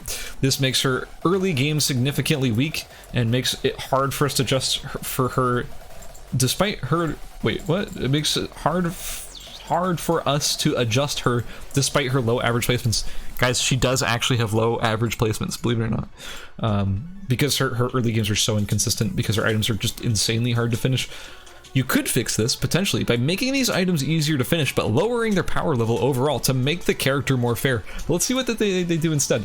The HP per level is going to be increased. Whoa, big fan of that change, because she has the lowest HP in the game. Go get him, Wilson, the cast! Go get him, Wilson, Q, the cast times being decreased from 0.07 seconds to 0.04 seconds. This fucking changes like every patch, man. Just put it to 0 already, man. Just don't waste our time anymore. We know it's gonna go to 0.01 next patch, and then the next patch is gonna go to -2 or whatever. Come on, man. Huge change. 0.03 is so noticeable? No, it's not. I hope that's sarcasm. This is so nothing. Every patch, I swear to freaking God, like every patch Cicella gets put in the buffed category and everyone loses their fucking mind because they're like, oh, I hate Cicella. Wah, she's such an annoying character. I can't sidestep her E at the speed of a person with no legs and no arms, but she still managed to pull me. Like, guys, it's so easy. What am I talking about? I just got into assist defender mode. Hold on. What was I talking about? Oh, what I'm trying to say is that the Q is this buff doesn't matter. It never did. So, no. Magna save. I just had to. I just started defending Cicella. I just started saying things. I don't even know what I was saying. I think my brain, like my vision went black. I don't. I'm on a heavy dose of main equals bad right now. But for real though, this is not going to change anything. This is actually kind of nice. It's not huge, but it's something because her base HP is just absolute garbage. The thing that frustrates me though, and this is what's kind of driving me crazy. What I mentioned earlier is what I would like to say. What I'd like to see change for her is that I want Ruthenium Marble to be easier to make, and just nerf the shit out of it. But not that much, but like make it weaker, make it consistent to finish. Petal Torrent, I think, is fine the way it is because it's Petal Torrent. But Ruthenium Marble really has no business being an impossible to make 3-zone weapon that just is so overloaded. So basically you have this weapon where like if you don't get the items you need, you're fucked because it's so hard to make it and the items are all contested. But if you do finish it, you just are in fantastic shape because the item is so overstated. Like, just make it a 2-zone and make it easier to craft and make it weaker. You have my attention. I'm not saying make it exactly like Wind and Fire Wheels stats-wise. It could be a little bit better because it's a throw weapon. But Ruthenium's ridiculous. I don't understand why no one's playing Ruthenium in Korea. Me too, Magnasape, me too. Probably because they think Cicella is just not good. And they're they're kind of right about that. Shukai. Again, a little bit more of a reward for making the holy fish and chips. Oh my god, they are really buffing the fish and chip reward. I understand it's super greedy, but if you get it online, dude, I'm telling you, man, like, you could not pay me to play Ruthenium Marble in ranked. Because, well, first of all, because I think Ruthenium Marble build is really boring, but because also, like, it's just so inconsistent. It's absolute torture to play. It's like you are Sicella if you play Ruthenium. Absolutely miserable. Juggernaut Chef, stack acquisition per rarity, uncommon. Okay, the point is that they're increasing the amount of stacks you get for making fish and chips even more. By 1 per rank. Is this going to break the game? Possibly. Probably not. But maybe. Definitely the most stack efficient thing to do on Shukai is to make fish and chips. But what this is really doing is giving you 3 additional stacks per set of 3 fish and chips. Like, if you have 6 heated oil, this is getting you exactly 3 additional stacks. Not a whole lot. Really not a lot. It's something, but it's not a lot. But it definitely makes fish and chips definitively the best stack per lighter count. But it's been that way since the beginning, so it doesn't matter. Weapon changes. We're changing the rarity and recipes for items based on the crafting difficulty and weapon statistics. I'm gonna talk to you guys about something. I know this has already been the longest patch notes discussion probably of all time, and if we broke 2 hours, I wouldn't be surprised. But okay, well, I don't want to take too much credit. Let's actually look at it first. Okay, glove per mastery level, skill amplification 1.8% down to 1.5%. The normal attack amplification is going up from 2.5% up to 2.7%. Guys, what's Nadine's buff? Don't think she showed up here. I did Bernice, which is kind of breaking my heart right now. Buddha Palm is getting 3 less attack power. Huh? White Claw Punch 7% crit damage. Okay. Why are we nerfing Buddha Palm and buffing White Claw Punch? Is this like a Hyun targeted nerf? This has to be a Hyun targeted nerf, right? Also, White Claw Punch getting 7% crit damage? This thing already has 33% crit chance and like 50 something attack power. This is the most overstated weapon in the game now. That is not a rare material weapon. Like, KR Dylan's run Buddha? I'm not surprised. I think it's 20% CDR. Like, it's really good. This is crazy to me, man. This is like borderline insanity. Yeah. Elemental Bow, dude. Elemental Bow is pretty overstated, but like 33% crit chance and 7% crit damage. You're like a rapier over here, man. Guitar, the wall, 3 less attack power. The best guitar, bass guitar in the game, getting a little bit of a nerf. Satisfaction gaining 5% lifesteal. Teen Spirit gaining 5% attack speed and 3 Enad. Teen Spirit looking kind of good right now. Dagger. Mount Slicer is losing 5 attack power, but it's gaining 3 flat amp. I don't think any Mount Slicer users are complaining about this whatsoever. That's a good change overall. Axe changes Berserk. This is the Axe weapon skill. It's getting its cooldown slashed by 15 seconds, going from 50 seconds down to 35. The duration also being increased by a whole lot, going from 6 up to 8 at rank 1 and 8 up to 12 at rank 2. Parashu, the cooldown reduction is being increased by 2%, going from 10% up to 12. I already know spam E Sicella already what? I'm confused what you're saying, Elez. Spam E Sicella actually does work. Like, really well. Is it broken? Nah. But it's cool. And somewhat viable. Anyway, assault rifle. Overheat. The duration is being increased from 5 seconds up to 6 seconds. And Type 95 is getting a 2 attack power buff. Fang Mace gaining 2 flat skill damage, because it kind of sucked. Here's what's frustrating to me right now. I hate that Fang Mace is so much better than Spy Umbrella, and Spy Umbrella got nuked into Oblivion because of Barbara, and now Magnus just like objectively would rather use Fang Mace, because why would he choose the 35, or why would he choose like the 20, what is it down to, like 25 or 26 or something amp bat when you could just use the 35 flat amp Fang Mace. Like, I hate that Barbara got Spy Umbrella so nuked. It's so stupid. Dual Blade, Duya Scurry, 10% less attack speed. Starsteel Twin Swords, 5% less attack speed. God bless. Dual Blade was pretty busted to begin with, so that's a good change. Nunchuck, Breath of the Dragon, stuns if charged for more than 1 second is being changed to 0.8 instead of 1 second. Stun duration is also being decreased from 1.25 seconds down to 1 second. So basically the idea is it's easier to get the stun, but the stun's a little bit worse. Making it a little bit better. Making it a little bit like more consistent. Actually, a good change overall because, man, who the hell was actually landing the stun with this weapon skill? This weapon skill is just not good. Shuriken changes. Death Rune, 5 more charges. Recharge time being decreased as well. A very welcome change. Fletchet, or Flechette, whatever you want to call it. The recharge time is being decreased from 20 seconds down to 16 seconds. A very nice buff to Fletchet because it sucked. And Wind and Fire Wheels is gaining 2 attack power. Mono Hoshizou. This is the 4-zone Lifesteal sword that you can craft. Its rarity is being increased from epic to legendary. I didn't know that skill's done. Most people probably didn't. This is both a buff and a nerf. You could call it a nerf somewhat, but it's definitely just a buff overall. The increase in rarity to a item means that you get more mastery for crafting it and more experience, but mainly more mastery. Finishing a Mono Hoshizou probably gets you pretty close to level 7 weapon mastery.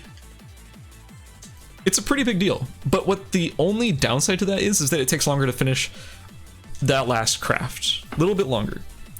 But I think that the overall mastery gain is pretty worth it. But I'm not having your weapon done because you're trying to craft it. That could be kind of an issue. We do have a bit of a buff to some whips. Well, mostly buff. Lightning Whip, the attack speed is being decreased from 20% down to 10%. This is the whip that builds into Plasma Whip, so basically just like stopping this from being a 1-zone griefer tool. Thunder Whip. Rarity going from rare up to epic, and the recipe is actually going to be changing as well. Oh, it's building out of Lightning Whip now. Oh, okay, interesting. The recipe is now Lightning Whip plus gold instead of Bullwhip plus gold. Wait a second. Lightning Whip. Is Lightning Whip Bullwhip plus Dead Battery? It is. Okay, so the recipe is not changing too much. It's changing to just require a battery as well. So it's a dead battery, but it's a battery. And it's gaining 6 attack power and 10% attack speed. This attack speed is pretty inconsequential, but the 6 attack power is kind of nice. Lightning Whip plus gold. So you can't 2-zone this between... Where can you 2-zone this? Razor and battery. Guys, we need to rub all of our collective brain cells together. Can you 2-zone this weapon?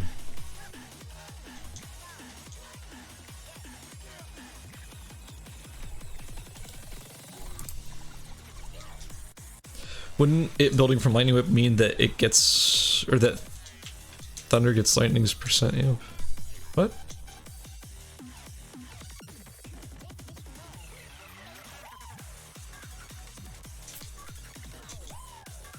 Yeah, Chapel Factory has battery razor, but then you have the gold.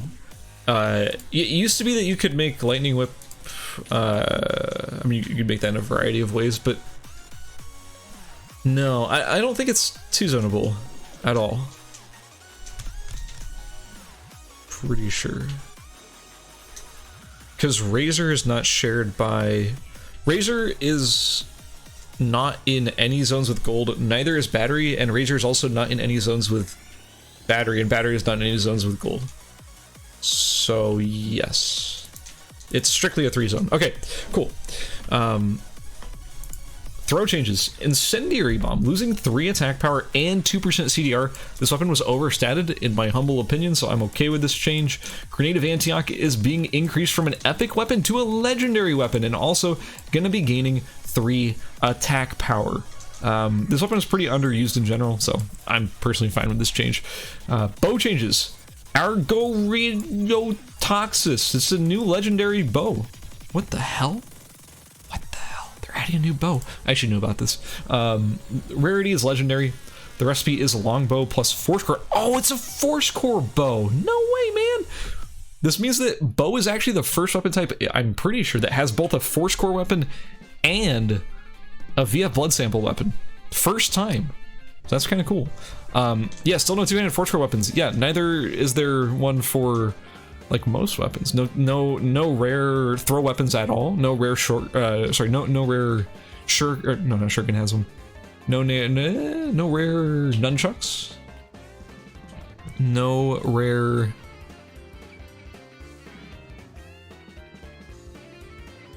I think there's a VF sample two-hand sword. I wouldn't complain too much if you at least have anything, right? Axe, yeah, no rare axe. That's a good point. God, no one remembers axe at all.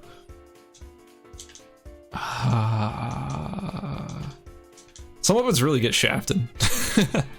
But the point is, it has 120 attack power and 25% amp. Holy shit.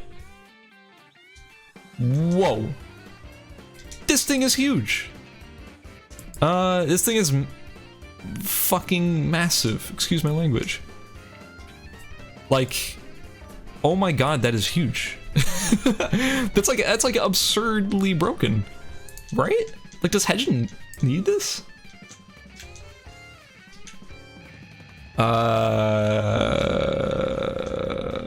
Well, that's gonna be busted. Well, okay. Yeah, I mean, yeah, definitely it exists. All right, fail not. Lifesteal is being increased from 15% to 20%. Averse, you're welcome. You can PayPal me. I put it in the game for you. I coded that myself. I will expect my payment in the mail relatively soon. Armor changes. We're changing rarity and recipes for items based on crafting difficulty and statistics. The archery range / school / alley route to build Rocker's Jacket and Revenge of Gojin and White Rhinos was too strong for how easy it was. I couldn't possibly agree more. This route was so unbelievably contested. You'd see like 8 people spawning archery range and all running Rocker's Jacket and Gojin and White Rhinos. It was miserable. You could put it on every character and it made archery the most contested zone in the game. It was the worst thing ever. I hated it, so I'm glad they're changing it. Maverick Runner's power level was adjusted previously by changing out its changing its out of combat movement speed option, but some characters are still slammed, some characters still slammed it in their early builds. To keep the original intended design of the item, which was its mobility, we're adjusting its combat stats. We're adding an option for increasing the cooldown reduction cap. What? Hello? We're going back to the old days of 50%, or maybe something like that. Guys, remember, CDR used to go to 50%. Chest, sunset armor, defense from 20 down to 18. Covert agent uniform, less HP regen, a little bit more defense. Rocker's Jacket. What is having Rocker's Jacket? A little bit less attack power, -2, and a little bit less defense from normal attacks. Queen of Hearts is giving you the option to increase your CDR cap to 50%. Oh my god, that is enormous. I want to slam that on every character now. That's so cool. Wait, I can do 50% CDR on Cicella. Holy shit, that's sick. Okay. Sorry to compose myself. This is concerning. Yeah, Adriana is one of the most concerning things.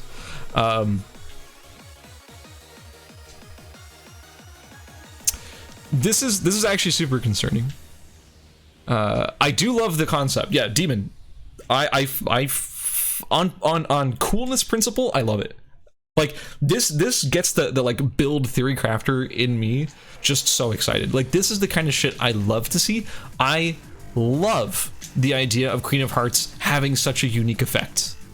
And this is almost like we were talking about, you know, it's been talked about a long time, adding unique passives and unique actives to items. This is kind of that first iteration. We're seeing our first sort of unique passive for Queen of Hearts. The item was underrepresented because it kind of sucked because they added so much CDR to the game, but now here they go. You can increase your CDR cap to 50%. That's huge. Oh my god. Anybody here like snakes? I love snakes. Do you have like a cute snake picture you want to post? This is sick, but also extremely problematic possibly, and could be very concerning for the game. Keep in mind, you have to get a blood sample to get this, and you can't RNG it off of day one unless you get it out of a crate. So this is not going to be a huge problem for the early game, but man, is this going to be pretty scary for the late game. Especially on Adriana. Adriana is probably the one who's concerning me the most right now. Arm changes, Creed of the Night, HP regen being decreased. Good, we're nerfing regen builds in general, thank god. Those things were so miserable to play against. Couldn't be happier with these changes so far. We saw it on the Covert Agent uniform as well, good change. Q-Watch, 2% more CDR, like the change a lot. That actually is bigger than you'd expect, because a lot of sliced that. You really had to phrase it like that. That's funny, man. Cube Watch, the cooldown reduction going from 8% up to 10% is actually pretty huge for a lot of builds. A lot of builds that build this tend to go around 33%, so that goes up, going up to 35% is pretty big. So I like that change. The leg changes, Maverick Runner is losing its attack speed increase altogether to gain a -8 attack power change. Check it out. Isn't that funny? You build this, less damage. But overall, you're gaining more movement speed in both in combat and out of combat. Oh, thank you, Rendog. I appreciate it. Welcome. Welcome to the channel, man. So good changes. I actually like this a lot. It's basically focusing Maverick Runner more towards speed. It's just a speed item. Just use it to get around the map. Don't use it for fighting. It's not meant for fighting. This thing used to have 30% attack power at one point. That was a mistake. They've learned their lesson. Now it has no, or sorry, not attack power, 30% attack speed, but now got no attack speed, and it just hurts your attack power, but you go faster. So that's a good change. I'm kind of a fan of that. No, the -8 is not a typo. It lowers your attack power when you equip it. I like that. I think that's really cool. I actually really like that. Is this ever going to get built? I don't think so. I'm probably never going to touch this thing, but I love the idea of it. That's all I'm going to say. Straight Jacket sneakers. It's an epic now. I actually campaigned for this. This is one of the things that a long time ago, not a long time ago, but like a month ago, I submitted a big document talking about a lot of items that were not properly rarity'd. And Straight Jackets was on the list. There's a few other ones I touched on, but mainly Straight Jackets is one of my main points that I brought up, is that Straight Jackets should not be a blue for a lot of reasons. The main one is new player experience. New player clarity is just not good, because I've seen too many ex-League pros come over here and start playing Eternal Return, and the first thing they do when they're wearing Straight Jacket sneakers is drop it to pick up EOD boots, because they're gold, and these are blue. When in reality, they're playing an AMP character who would have really benefited from that mana regeneration, would have really benefited from that extra skill damage. And they end up, dropping it, and it sucks, and it hurts to look at, it's painful. But now that it's a purple, it's more obvious to new players that it's actually good, That's a good change. Also, additionally, gives you more mastery when you craft it. The difference, by the way, for those who don't know, if you crafted Straight Jacket sneakers, you got about 4 movement mastery total. Level 4 movement mastery. If you crafted EOD boots, you want to know how much movement mastery you got? It's about 9. Level 9 movement mastery. Over double your movement mastery just from crafting EOD boots versus crafting Straight Jacket sneakers. And I can assure you, the movement speed you would get from the mastery of making EOD boots more than covered up for the fact that it had less movement speed than Straight Jacket sneakers. So you would just be even faster even though you had slower looking shoes, which just is so counterintuitive to a new player. New players are not going to understand what the hell that means, or why the hell a person with EOD boots is faster than them despite having slower shoes. So there you go. This had to be changed. So it looks like a small change, but I assure you, I put a lot of thought into why this should be epic. It's an epic change right there. And it's getting 2 more skill damage. So there you go. Accessory changes. Revenge of Gojin, 3 less attack power. Good. Lunar Embrace, 4 more defense, a little bit more SP regen. Sure. I think this thing's pretty good already, but just sort of underbuilt because people just think it's kind of boring. Food changes. Some foods were rarely cooked, mostly due to the lack of or let's rephrase that. Some foods are rarely cooked, mostly due to the inefficiency of the ingredients used when combined. These are better now. Stop ignoring chalky milk. Scrambled eggs is going up from 550 to 600 because it was just worse than boiled eggs in general. That's a really nice change. I like that change a whole hell of a lot. Disinfectant sucks.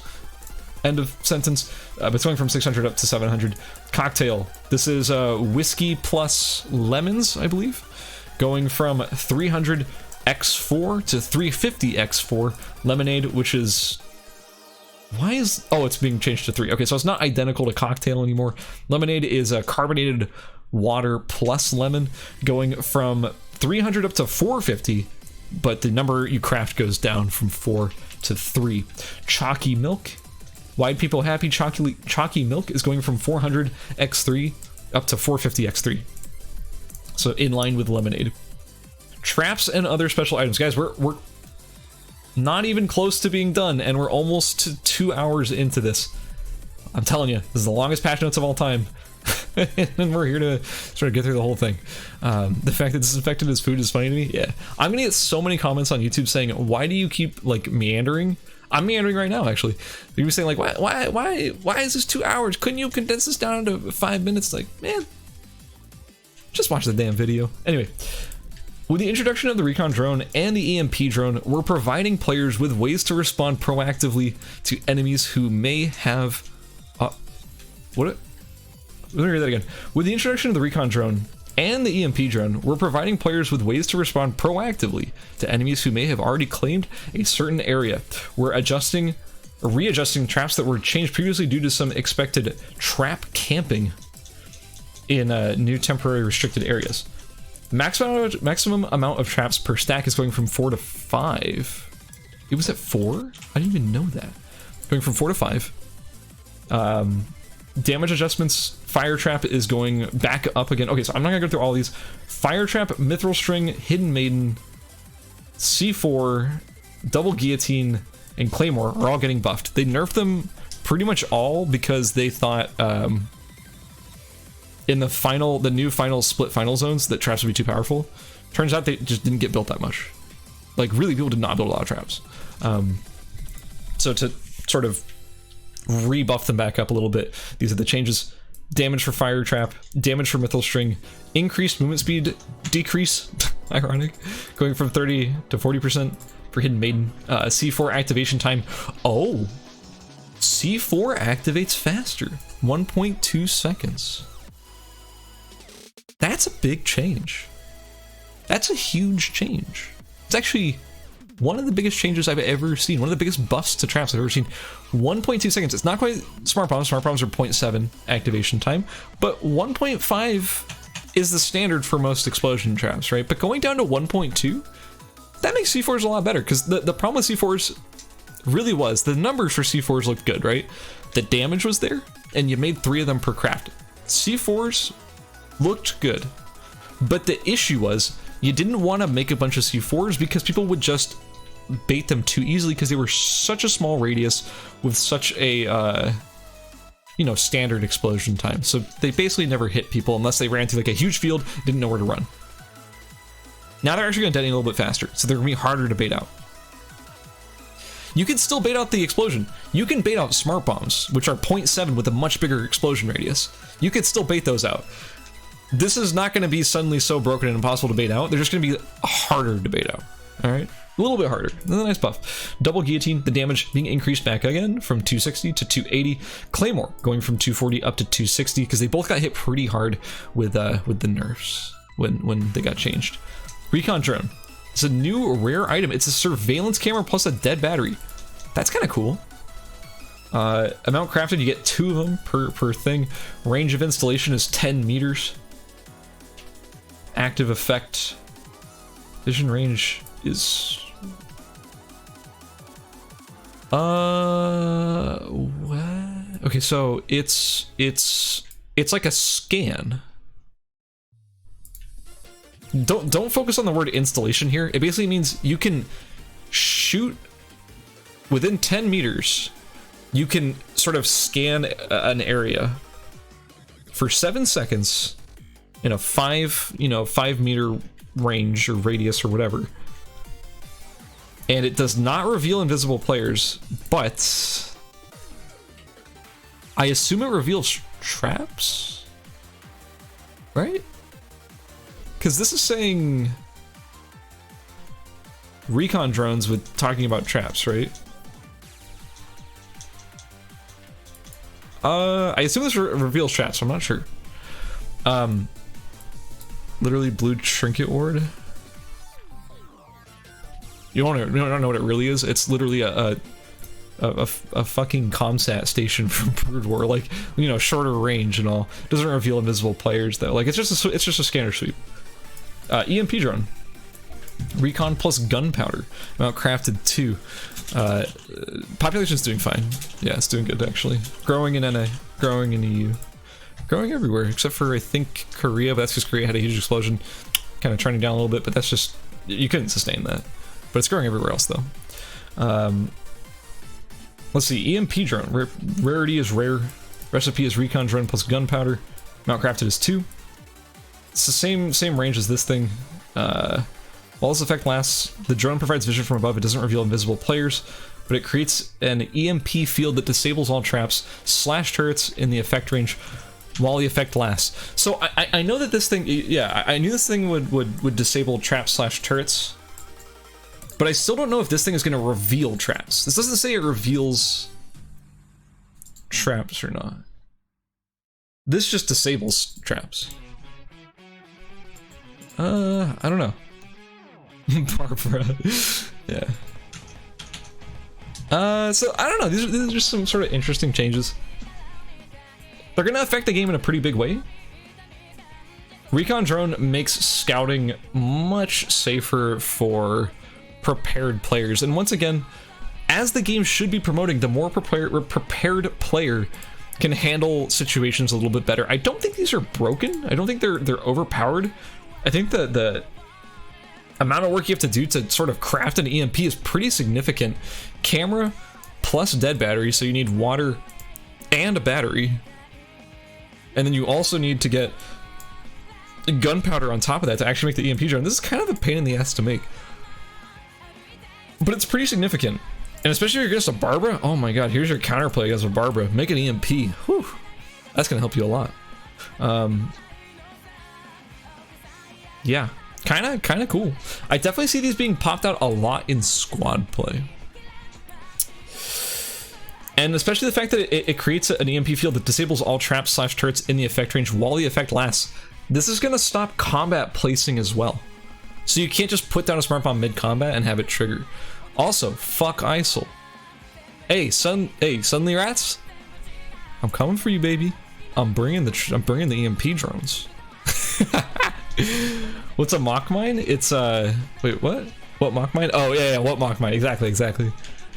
Coming for you, man. Mastery changes to decrease differences in weapon recipes. We're adjusting the weapon mastery gain from crafting weapons. Higher rarity was giving a bit too much EXP. Aw, Mono Hoshi's you just got your legendary status. Weapon mastery EXP gain based on crafted weapon rarity is going to be decreased specifically for purples and golds. A little bit less, 50 less for purples, going from 600 down to 550, and you know, a little bit 100 less for golds. Going from 900 down to 800. Skaz, you can't. He took all the gunpowder for traps already. That's funny. Area changes. We're improving starting points and box positions for the 5 areas with the most imbalance in box distribution. I've seen some of these already. These are sick. These are gonna love these. We made it easier to find some key items in higher density areas. We plan to improve starting points, hyperloops, box locations, etc. across the map to decrease imbalance in looting. Hyperloop location changes / new areas. They added a new Hyperloop to Factory. Wait, that's the wrong one. Right here by the bottom wolves. New Hyperloop location. The funny thing is that this is actually not all that far from the Chapel TP, but what this is doing that is very important, is it's making Chapel less of a fucking death zone. Because Chapel blows, man. They showed in the statistics that everyone died in Chapel the most. Had like a 10% death rate. That's absurd in a game where there's 18 players per match. That is an absurdly high death rate for one zone because of Chapel TP. Now that there is like less pressure for all of the factory players to go to factory, all of the dock players, sorry, all the factory players go to Chapel, and all the dock players to go to Chapel as well, Chapel isn't going to be nearly as miserable. This is a huge quality of life buff to the game in general. Lots of items finished there too. Yeah, this is just a big buff to Chapel in general, or not Chapel, a big buff to factory, and a buff to dock as well, and making Chapel way less of a death zone, like I just mentioned. No more Chapel fiestas, or a lot less. Honestly, it's kind of a buff to people who need to go Chapel in general, because a lot of people just route through Chapel already, expecting the TP there, and they just like will loot the boxes on the way to the TP, so those all get like scavenged for bike helmets and drinks and stuff. It makes it a lot more reasonable to go there for items. You might actually get stuff in the bottom half. Also, Avenue changes. Avenue fire station bottom entrance is being changed to right by the police station, by the dog. So remember, it used to be down here right by where Wickline spawns, which was a super congested area in the later ends of the game, because like I just said, oh my god, the fighting around Wick, and there's a TP right there too, made it way too popular of a location to fight. The AV TP is now up here closer to Temple. Pretty big change. This also means that spawning main building is no longer objectively the best spawn in Avenue. You do feel a little bit better about these sort of police station type spawns, because you can trend towards the police station to get your TP away, and if you spawn in the main building, you're basically getting better loot, but slower TP. So it's actually a little bit better. A little bit better. Starting Avenue gives you 2 alternative TPs? What? What do you mean? No, it got taken away. It's no longer down here at the bottom. There's only one in Avenue, and it's right here. It is no longer down at the bottom. It does not have 2 TPs. 1 TP. 1 TP. Area item frequency adjustments. Some places are getting a little more of everything. Cool. It looks like we're seeing just sweeping increases to every item in Alley. It's because they're adding a lot more boxes to Alley. Close to Alley TP? No. You sure about this one? You can see it right here on the map. It's by Pond and Temple. A little bit closer to Pond and Temple. It is close to Temple. Yeah. But it's to make the central building less of an appealing area. It's not just going to be objectively the best loot and objectively the fastest TP. It's going to be objectively the best loot, but not the fastest TP, so it balances it out a little bit. Alley's getting more boxes. I've seen where the boxes are. I don't know if I can talk about them, but I can tell you this. You know the shitty spawn in Alley? That's going to feel a little bit better. That's all I'm going to say. Avenue's getting more batteries, thank god. Oh my god. Oh, they showed it later? Oh, perfect. Okay, so I can't talk about it. Yeah, they're adding like a couple containers right here. They're adding 2 more boxes to this building in Alley. They're adding... what else did I see? I think that's really the main change. There's another small container here. I think they're adding a small container here? Or something? It's just better. There's another small container here as well. And a small container here, and a small container here. It's just good. It just makes Alley not suck as much. Blue text is new containers. Yeah, for sure. The blue text is new containers. But also, like, some of the existing containers have sort of changed what they look like a little bit. Are they moving the spawn points? I think the purple dots are spawn points. Yeah, these are the current spawn points for Alley. Yeah. Avenue, 2 more batteries, a very welcome change. Temple, 1 less knife, 1 less herb for 2 more gunpowder because it'll be more contested with the EMP drone. Hotel, it's going to be getting more ice, more lemons, a little bit more of everything, more carbonated water by a lot. 2 more scrap metal. Oh, what a good change. 1 more cloth, 1 more piano wire, iron, kitchen knife. Just buffs to hotel overall. Factory, 2 more batteries. That's another very important change. 1 more pistol. Oh my god. The pistol Aya player who runs Devil's Marksman within me from like the 5th alpha is so happy because 4 pistols sucks. Really does. Also, it makes making your doubloons a little bit less miserable. Fedorova, I mean, that doesn't really matter. Iron ball up, oil up, scrap metal up. Archery range, I assume this is supposed to say paper, not cloth, because it has no cloth. I'm pretty sure it's supposed to be paper, going from 6 up to 7. 1 more oil, 1 more gunpowder, 1 more running shoe. These are very, very contested resources. It's a good change. Forest, 1 less short crossbow for 1 more feather. Adiverse. So let's see, where are these changes? This is factory. They're adding... What are they adding? What? Where's the... What the... Are we missing a... map in factory? Well, they're not... I think they forgot to put an image in here. we don't see the part of factory where they added like more stuff. We can kind of decipher it. I'm pretty sure. And noticing anything different. Looks the same. Might be just redistributing the spawns. It said it was in the bathroom. In the bathroom. This? The porta potty?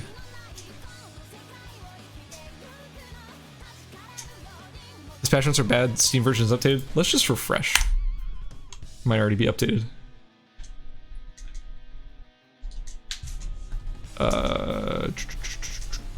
Where's factory? Okay, that's not here. That's fine. It's probably in the Steam version, but you get the idea. They just add more containers. We don't need to actually see it. Archery has a few more containers. There's one here. You know, you get the idea. You can look at these yourselves. We're not going to go through too deep into all of them, but all the zones are getting buffed that were mentioned. Really, really nice changes. Some of the most problematic zones getting a little bit of a QOL buff. Also, one of the nicest things is the hotel changes. I actually am a huge fan. Hotel sucks to loot. Some of these spawns just really blow, and just looting in general sucks. So yeah, they're sort of redistributing some stuff in different directions. They're removing the stuff by school. One of the biggest changes, by the way, if it has the Korean text next to it, where does this say it? If it has the Korean text, well, I'll just tell you what it means. 90% sure this means it was removed, right? So this stuff is being moved. It's no longer... This dumpster by school doesn't exist anymore.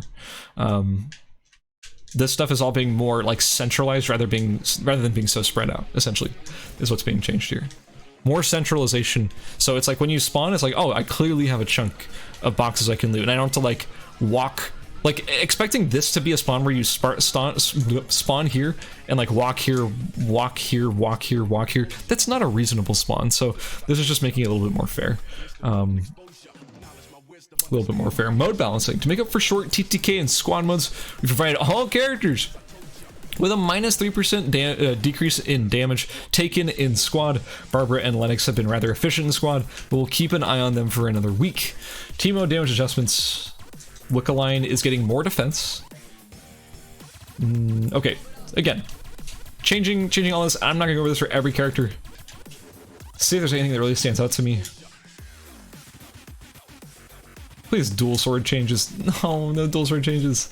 You gotta be kidding me, man. Like, what? I wish that Yuki should not be getting two-handed sword nerfs this significant. He should really be getting dual sword nerfs more significant, because I hate dual swords in squads. It's so boring to watch. They press D, it kills the team. It sucks, man. Get it out of the game. It's so miserable. Features on watch. Weapon skills like axe and hammer. Yes! Axe skill sucks. Hammer skill sucks. It's so underwhelming. We're preparing improvements or remakes for the weapon skills with low usage. Good. Weapons with high base attack power. Axe, spear, sniper rifle, hammer, etc. Potentially getting their changes. Concerning weapons with high base attack power, we usually try to stop them from dominating the early game, which forces somewhat stale playstyles and low player agency or skill expression. We're planning to implement new attributes to items and revamping weapon skills for improvements as well. I could not be happier with this change. What if the two-handed sword is mistranslation of dual sword? Wouldn't get your hopes up. I'm a huge fan of this whole sentence right here. I hate stat stick weapons. I hate that hammer is like, here's a bunch of attack power, for the most part. I hate the fact that spear and sniper and axe are all just like, here's a bunch of attack power. You know, slaps me for 120 damage, whatever. Like, it's just not fun. So giving them other stats to compensate, putting all the weapons more in line with each other, less just like, you know, Shuriken gets 20 attack power weapons and Hammer gets 120 attack power weapons. Let's just make things a little bit more standardized, you know? A little bit more fair. And Nimble Neuron is going to make stat scale with level. They already kind of do a little bit, but not. I mean, on weapons, it wouldn't be. Maybe that's not a bad idea. Not a great idea though, you know, either. We're planning. Oh, we were talking about that. Extra skill damage items. New attributes are scheduled to be added to compensate for the decreased power level of extra skill damage. Yes, it fucking sucks right now after the change to the damage formula. Uptown starting areas. We're planning to revamp the playground starting point soon. Good. I hate that starting point. Archery range starting area selection percentage. Basically, they're watching how often archery is spawned at because it is the most popular spawn at the moment. And temporary restricted area combat. This is the split final areas, and so they're gonna be looking at this, keeping an eye on it over the next patch. Or like next couple of patches. Bug fixes and improvements. Not going to go through it, guys. Did we do it? Did we make it through? We are currently right here at the 2-hour mark for the stream, but I think we did it.